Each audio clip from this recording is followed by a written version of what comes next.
Hi everyone. Today we're gonna talk about section 2.2, summarizing important feature of numerical distributions. So in this section, we will talk about the shape um, of the distributions. It could be symmetric or skew, right? Symmetric.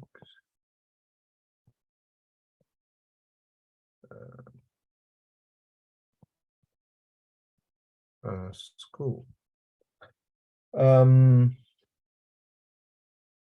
and um, and then like for the center and the spread, basically, let's say 2.2, mainly we're gonna talk about shape, center, what the typical value it, and for the spread, 2.2, and in chapter 3 we will talk more about that for the spread. Okay, so let's move to the next slide. Okay, so for the shape, we have three basics characteristic of shape. Is as is a distribution is symmetric or skewed, and how many miles appear, right? And are there unusual large or small values, right? Present. So for the shape, we can have three basic characteristics of the distribution. All right. So let's move to the next page. So okay, the shape we have symmetrics. Okay. Uh-oh.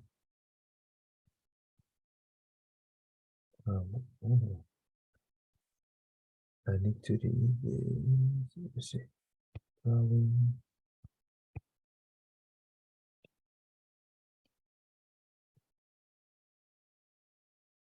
Okay. All right. So for the shape symmetrics, we have left and right side roughly the same. So if I say school is not school is not symmetric. Okay, keep my that. In this case, you can see left and right, they are roughly the same according to the picture, right? So like 50% in the left and 50% in the right. Right? So that's for symmetric. And this look like a mirror image of each other. Mirror image of each other.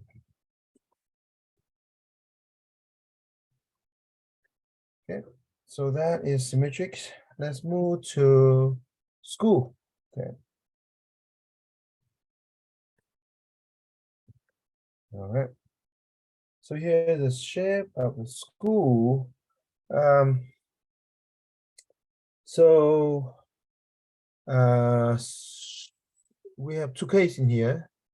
Oh, the first case, um, no, let's say this is school, and most of the data is on one side with a long tail, or school on the other side, right? So school, if I say school to the right, institution, most data values are small. The tail or the large values to the right. Okay, so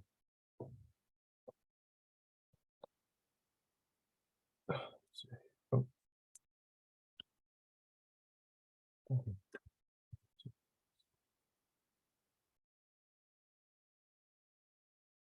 So, okay, let me clean this up. All right.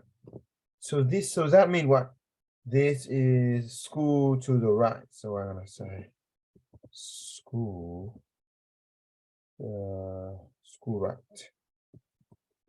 Okay, and then we have most data values are small.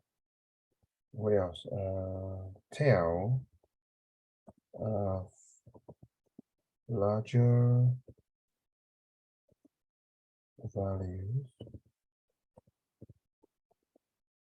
to the right. So I will need to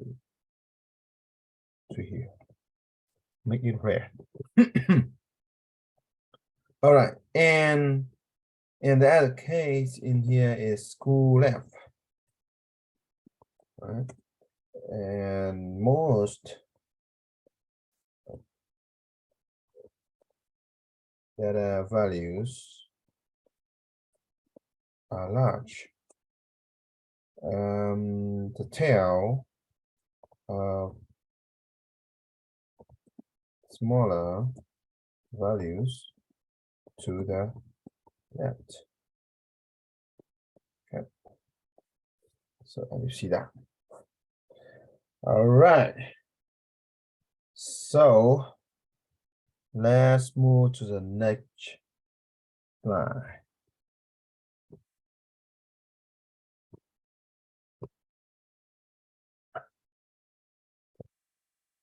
So let's talk about the mouse of the shape. We have we classify data by how many mouse are present, right? So we have unimodals, which mean we have one main mouse. Okay, so let's one main mouse for unimodals. Okay, so for example, this case is one mouse. Unimodals. Okay, and here's one mouse. All right. So let's take a look at some other models. We have bimodal, which is two mount. So it is one mount, it is another mount, right? And we call this bimodal.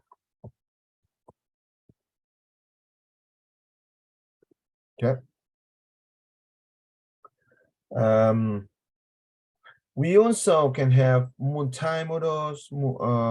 We have more than two main mounts. You can think about if I mean I can draw you for use on the case such as like this. Like say this, yeah. This is like a multimodals, right? Because it have more than two main mounts, right? All right. So that is for the mouse and the set. Let's move to the next page and see. All right. So for the mouse, keep in mind the mouse can be different height. Okay. So mouse can be different height. And bimodals and multimodal data may indicate bimodal multimodal data may indicate the existence of different groups with the data. Okay, so in this case, it's very preferable to separate the data into two groups. So preferable to separate the data into two groups and provide separate graph for each group, right? So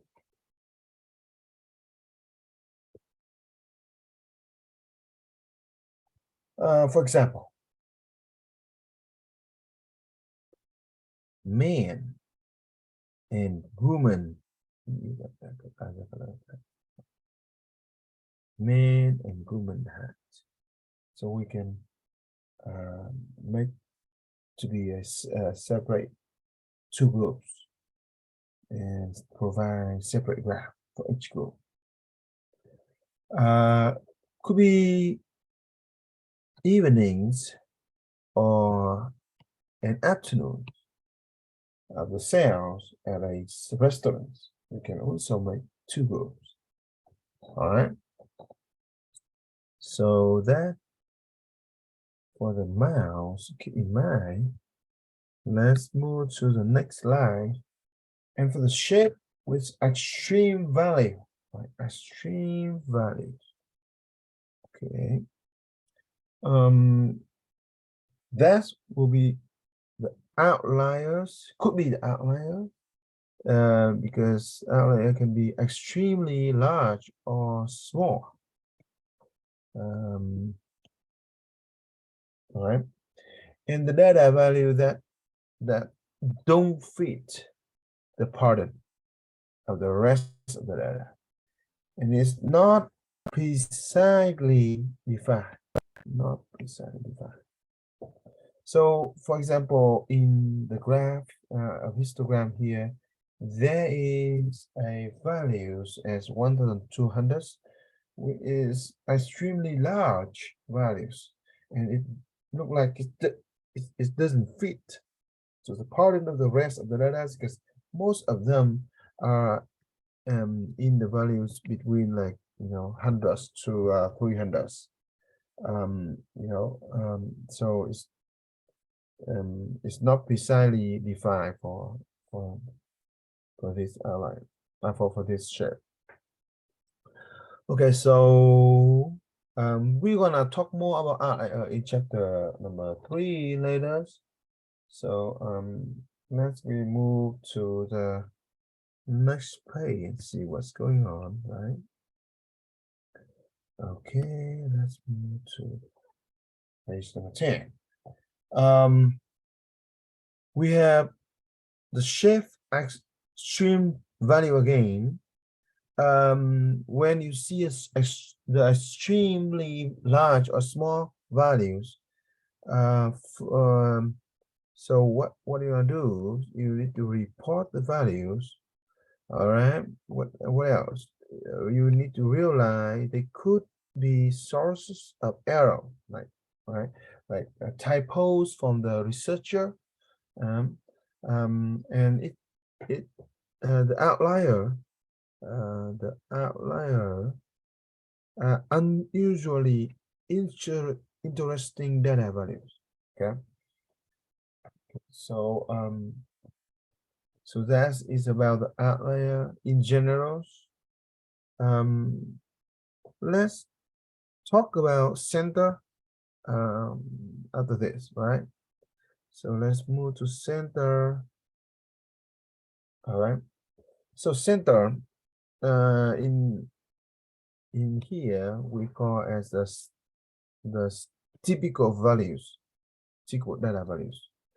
Okay, so for example, the histogram of Division 3 first-year women and men soccer player in 2012 are given below here.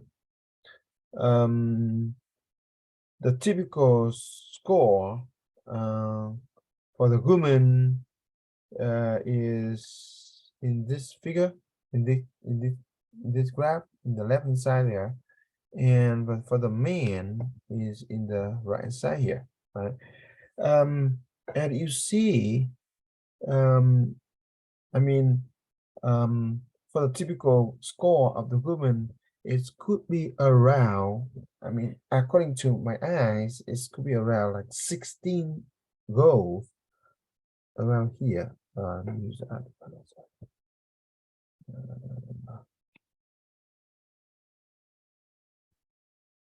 Around this, right? We is 16 goal. For the man's according to the graph, we can estimate is around this guy, right? Week is around like 13 goals. So so it should seem it would seem that the typical male is fewer roles in season than the typical female play, right? As you compare between the center of woman and the man goes score, right? Okay, so let's move to the next line. We talk about the variability. Okay, so we keep consider about the problems about the row score between men and women, right? For variability, what does that mean? We're gonna look at the horizontal spread in the histogram or dot plot. So if you have like a list of data with small number values, you can use dot plot. It's become like a large range between the minimum and the maximum. So maybe histogram could be the best, right? So if all data values are similar, if all data values are similar, we have a narrow graph, okay? Which mean you will have a low variation or low spread.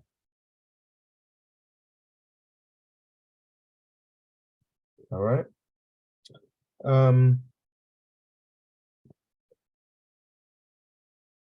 Okay. If data values are different, like wider graph. So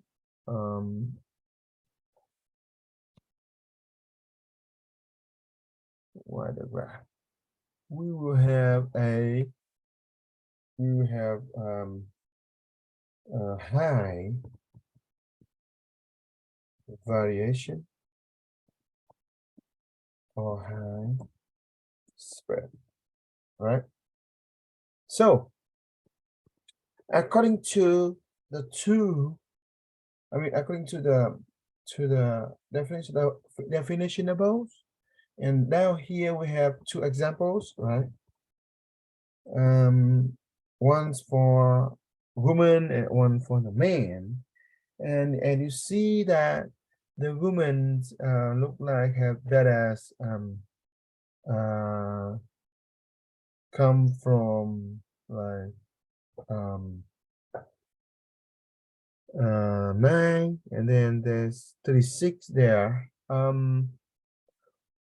Well, it's really hard to say in here because 36 and it's look like it's more like unusual values, like outliers. And this graph is schooled. So to talk about how spread is, we may have to think about using the interquartile range. Later we learn in chapter 3, and similar with the others, for the other one, in for the group, for men in the right hand side there, it look like we are having like a signature roughly. Well, I would say I don't wanna talk about the spread in these two yet, but as you see that for the first case, mainly all the data values lie in between 9 and 24.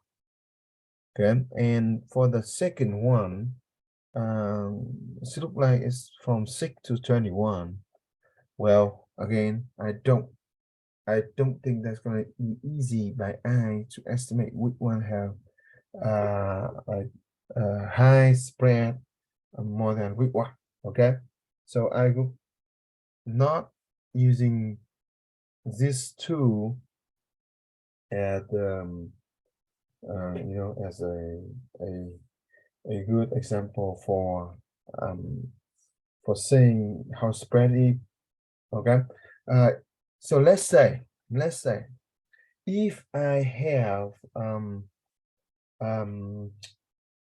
if I just consider about the range, like from minimum to maximum, and if I may can add some more, some more values, data values in the in between 24 to 33 there. So I can state that the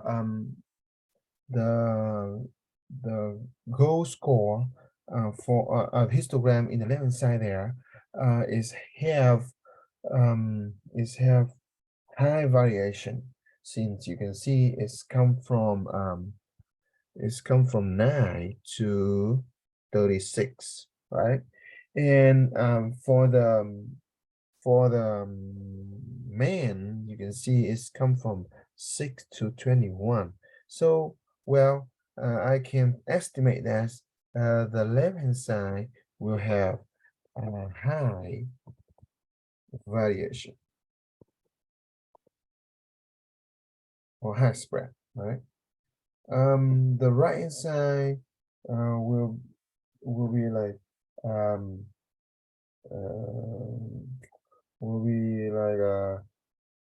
low variation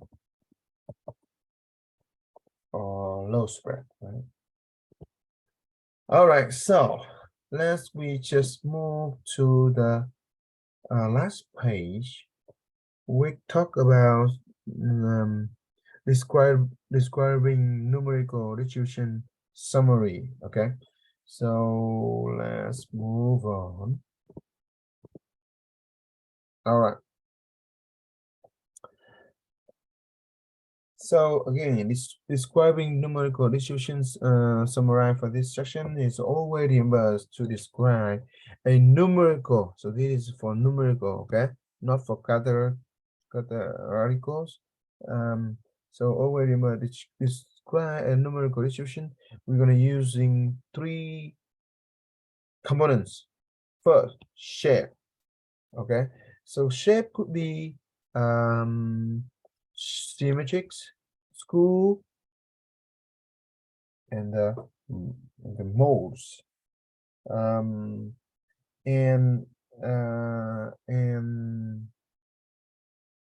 you can you also have to remember the second one. The second component is center, the typical values of the shape, right, of the graph. Could be median or could be mean, depend on the shape, and we're gonna talk more about that in chapter 3 later. And lastly, which is variability, and which mean it is horizontal spread, and this could be talk about standard deviations or interquartile range, and later I'm going to talk more about that in chapter 3. Okay. So let me move standard deviations or using oh sorry, let's say the mean or median, and the variables which is going to be the standard deviation or the IQR, interquartile range. Yeah, so depend on that. All right, so I'm gonna stop section 2.2 here. We'll talk more about it in the section 2.3, and see you guys later.